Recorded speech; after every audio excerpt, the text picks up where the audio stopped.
राज्यात गेल्या काही दिवसांपासून तापमानामध्ये मोठ्या प्रमाणात वाढ झालेली आहे आणि याचा परिणाम शेतकऱ्यांच्या दुभत्या जनावरांच्या दूध देण्याच्या क्षमतेवर देखील होताना बघावयास मिळत आहे. आपल्यासोबत काही दूध उत्पादक शेतकरी आहेत, आपण त्यांच्याकडनं जाणून घेणार. त्याला काय सांगाल, गेल्या काही दिवसापासून तापमानाचा पारा वाढलेला आहे आणि अशा परिस्थितीमध्ये जे आपलं जनावर आहेत त्यांच्या दूध देण्याच्या क्षमतेवरती याचा काय परिणाम दिसतोय का? आमचं या उष्णतेमुळे दुधावर परिणाम झालेला आहे.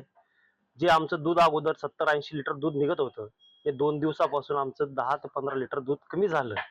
आणि त्याच्यानं अगोदर 4-5 दिवसा अगोदरच अवकाळी पावसामुळे नुकसान झालं होतं. जे म्हणजे जो जनावरांसाठी जो चारा लागायचा तो चाऱ्याचंही नुकसान झालेलं आहे.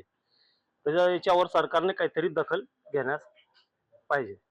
नक्कीच जर बघितलं तर एकीकडे अवकाळीमुळे मोठ्या प्रमाणात नुकसान झालेलं असताना आता उन्हाचा प्रकोप वाढल्यानंतर आता ज्या दुभत्या जनावरांवरती शेतकऱ्यांची मदार असते त्याच्यावर देखील परिणाम झाल्यामुळे आता दूध उत्पादक शेतकरी कुठेतरी अडचणीत आल्याचं बघावयास मिळत आहे.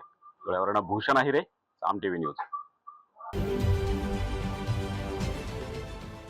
देश विदेशातील प्रत्येक घडामोडींचे लाईव्ह अपडेट मिळवण्यासाठी आता साम टीव्हीच्या सर्व सोशल मीडिया प्लॅटफॉर्मला लाईक, फॉलो आणि सबस्क्राईब करा.